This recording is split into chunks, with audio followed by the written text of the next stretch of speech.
Hello and welcome to Tabletop 24. I'm Alan. John. I'm Brian. And welcome to another episode of We'll Play Again, where we take a look at games we've recently got to the table with a view of how quickly we get back to the table. Ever-growing collections, time can be precious, so we ask the question of, what would we play again?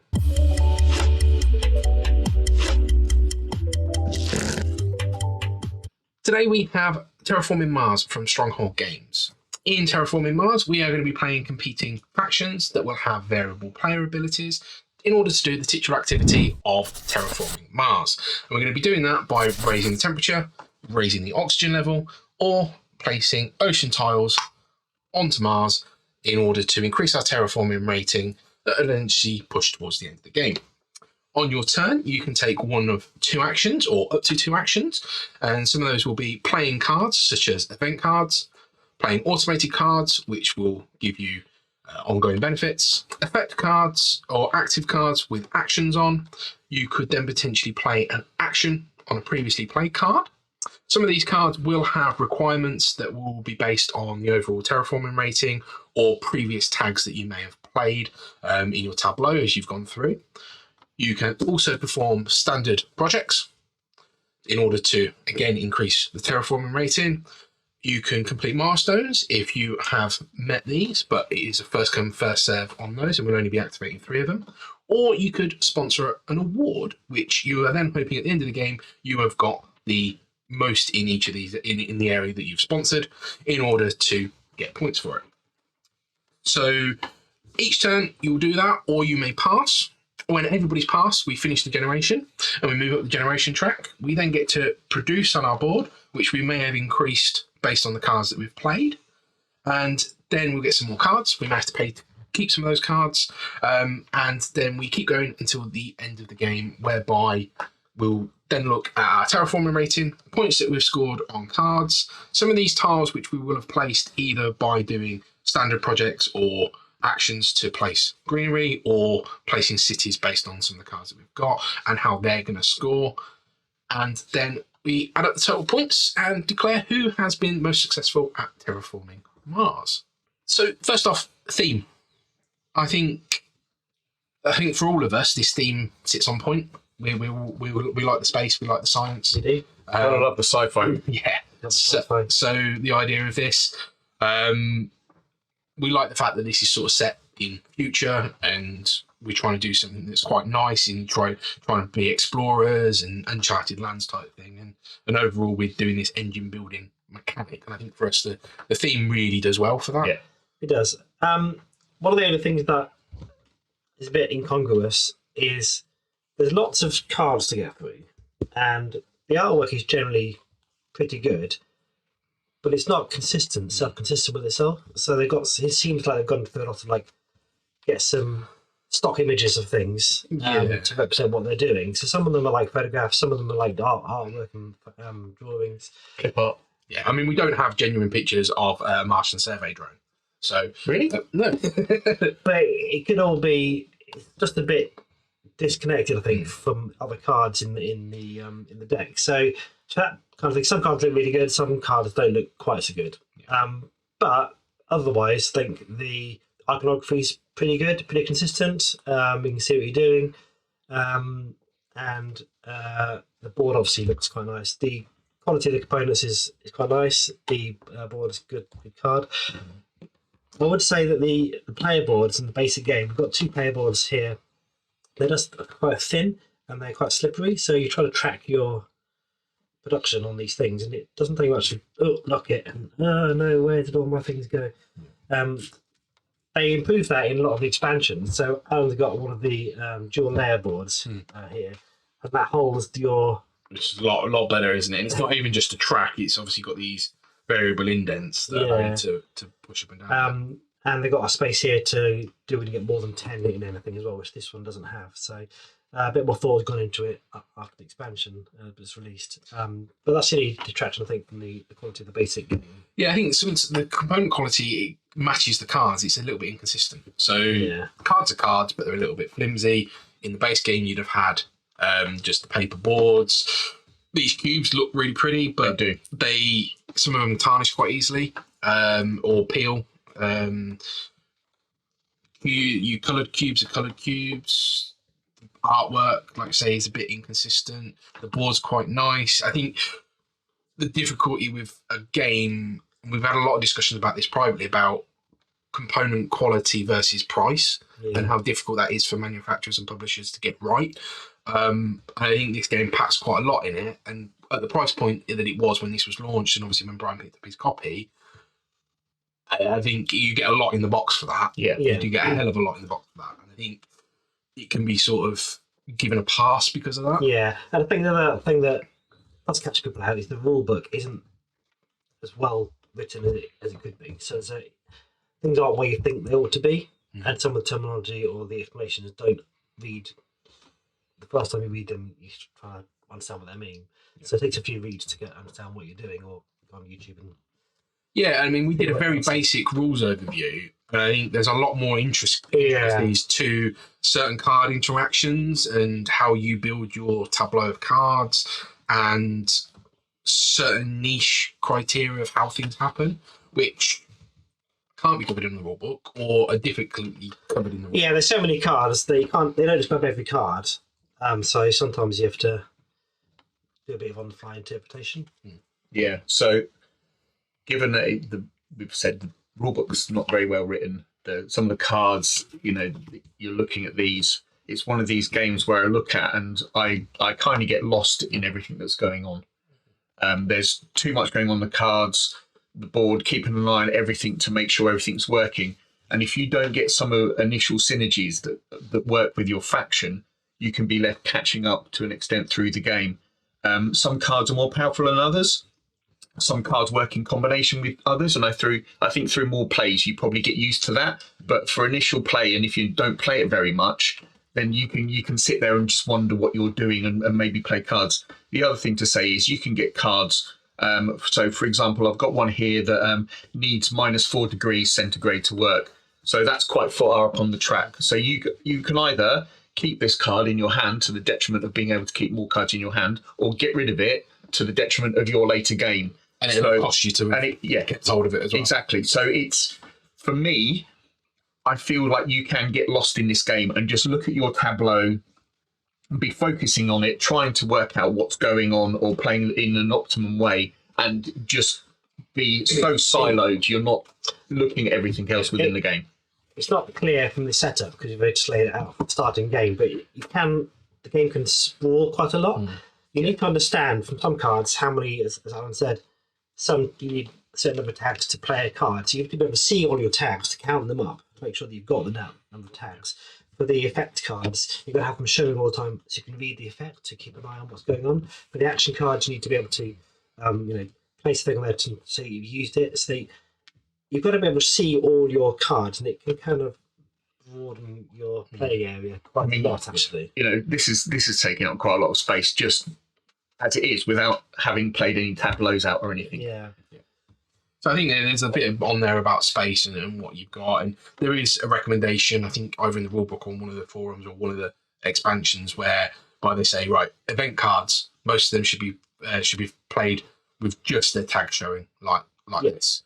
Your effect cards you should resolve and then again play with just the tags, and then you play with your blue cards pretty much bare face up. But yeah, again, it can quite quickly sprawl because you're playing probably 10 to 12 rounds. Yeah. So the likelihood is, even if you only play 3 cards a round, that's 30 cards potentially that you've got, and you're trying to keep an eye on and keep track of. And yeah, it can be a bit daunting with all those sort of moving parts. And as John said, sometimes you can get cards in your opening hand that just work, and you're like, right, I've never had that, cards by here. the way. In all the client games I've played, I've never had that. I've got 10 cards here. 5 cards work really well together. Right, I'm going to sell the other 3. I'm going to pay to keep sell the other 5, pay to keep the 5 that I've got, and I've got an engine, and I'm off to the races. But it's not completely looking at your own player board. There's a little bit of interaction with the other players, in the sense that if they've got areas on the board like a city, you can't place another city next to them, or you can build off what they've done to build your tableau on the board. There's cards in here that attack their setup. So maybe they'll destroy some of their plants to give you some benefits. There's a little bit of that. There's not much of it though. So maybe get 1 or 2 in a game. They can be quite devastating. I think some of the ones that are in there you could be planning towards this. Yeah. Okay, right. Next turn, I need to be able to play a forest tile, which then gives me X, gives me Y, which then is going to make me able to do my next bit. And I think, yeah, sometimes they can really, really. It can. I mean, one of the criticisms that people often say, and it's a fair point, is that you can play the whole game just looking at your player board and a bit of that, and not really care what other people are doing. That's been my experience of it. And on the flip side of that, if you are spending too much time on looking at what you're doing, the gaming can creep up on you. Yeah. And at that point, you've not backed any of the milestones, you've not backed any of the You've got to keep boards. an eye on what's going on here. Yeah, you've not kept an eye on where you've put your cities, where you've put your greenery tiles, and you can quite quickly end up. It does bear repeated plays. If you play it quite often or use the app, for example, and play it on the app, it will probably sing for you because you get those synergies and you can work out those little engines and things within it. I mean, it's engines within engines. Yeah. Almost there's multiple layers on it, and I just find it's there's just too much of that. I can't see the play of the game to win for all of the little interactions and things that I need to keep an eye on. I do feel quite lost playing it. I don't mind admitting that. So I guess a plus point or negative point on that is there's lots of cards to go through. There's lots of places you can put things on the board. There's quite a few expansions out there now. There's quite a lot of variety of replayability in the game. Even the base game, there's quite a lot of things to go through. But I take your point that it's Yeah, even with base games, there's a lot to it, and then you add in things like Prelude, which are going to give you a boost to start with. You add in Turmoil, which gives you another board and political actions that you're going to be taking.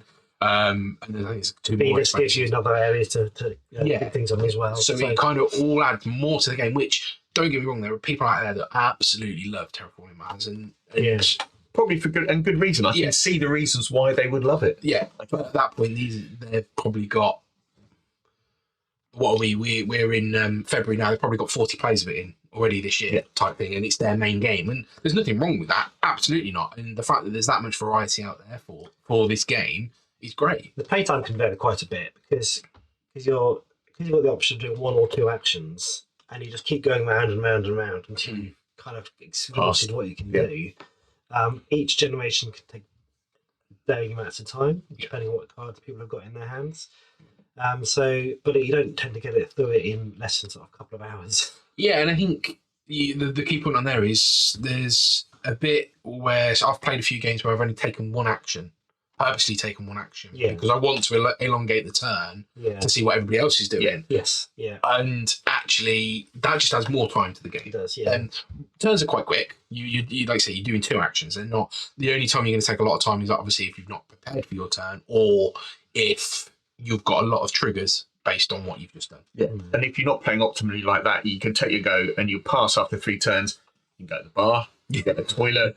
you know, while everybody else is still taking their turns, it could be 10, 15 minutes till you get another go. Yeah, so there are some generations where you will take or rounds where you will take that and actually you've not produced a lot, so you've played one big card. I mean, cards range from 0 up to about 40, I think. And I've got a card there in my hand for 32. I can play that straight out first. Well, I couldn't because I need a tag, but play that out straight away first turn. All right, okay, I'm just going to sit here now. Exactly. And I've not got much else to do. Now, obviously, that's not playing optimally. But again, if you don't know the game and understand that it can be quite tricky to get these markers to move up to get things in to be able to buy cards to go out. Yeah. And if you're doing that early on, you're and vice versa. If you've played this a lot, you'll know roughly what cards are in here. Yeah. I mean, there's over 100 cards here, so to memorise them all is going to be quite difficult. But you'll know roughly what cards are in here, and you've seen what people have kind of played, and you can almost game the game and go, right, I know I need to dig for this card, or if my actions allow me to dig for this card. Yeah, some types of cards are really useful to have, like some of the animal cards, so you can place things on them to get every generation to get more points. So they're worth getting out early in the game, but some cards, I mean, it's recognising those kind of synergies you gain from playing it multiple times. Yeah, I think there's like I say, there's a lot to the game, and there's a lot of different bits and pieces. And one of the phrases that we use quite a lot is the app does it for you. So John mentioned the app earlier, and I really like the app. I've got it on my phone, my tablet, and on my desktop. And whilst it hasn't got all the expansions that are on the tabletop game, actually the expansions got quite good. The gameplay is on it brilliant. You can play asynchronously on it, and the fact that you've got 1 or 2 actions plays really well with that. So I think, yeah, it's a really nice app implementation for this. And I don't own this as a physical copy, and I do toss up quite regularly. Do I need to own the physical copy if I've got the app? And yeah, the bit that comes into that is the expansions. Obviously, the expansions in the tabletop are good, and there's a lot more variety to it. I think I looked into this back in it when they released the big box expansion on Kickstarter, and I was looking at everything, and I was like, £350 to £400, and I kind of do want everything. And actually, I then sat back and went, I've probably paid 20 quid for the 2 apps. Yeah. I'm getting the same sort of experience out of it. So knowing that we've also got this in the group as well, so kind of sit back, and I'll probably lean on the app a little bit. And that's give us a sort of an overview of where we're at. So, John, would you play again? I'd hesitate to play this again. It's not a game for me, and it's odd that I know why. I can understand why it gets so much love, and I can understand where it sits within games. I think this is quite a heavy game for me. Other people don't think that. I think that there's so much going on. I just feel lost playing it and just focusing on this. I don't think there's that much interaction. I think we're going to review it later or see the video for Ares. I think the Ares version of this is so much better. So much better. But yeah, I would hesitate to play this again, I'm afraid. I love this game. I would play this game soon. I think it's got a lot of going on with it. I enjoy the puzzle, the complexity of it. I love the theme of it.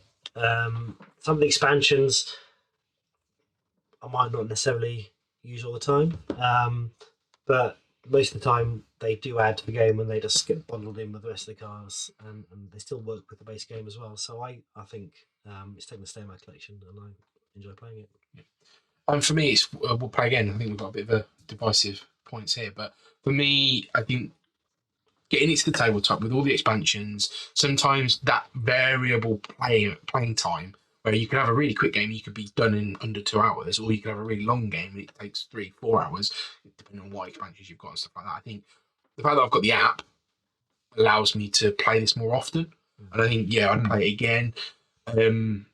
Playing on the tabletop, I do like playing on the tabletop, but I think the fact that the app's there, it doesn't take up half the space. Do it in the comfort of your armchair type thing. I think that's where a lot of my plays in this come forward for.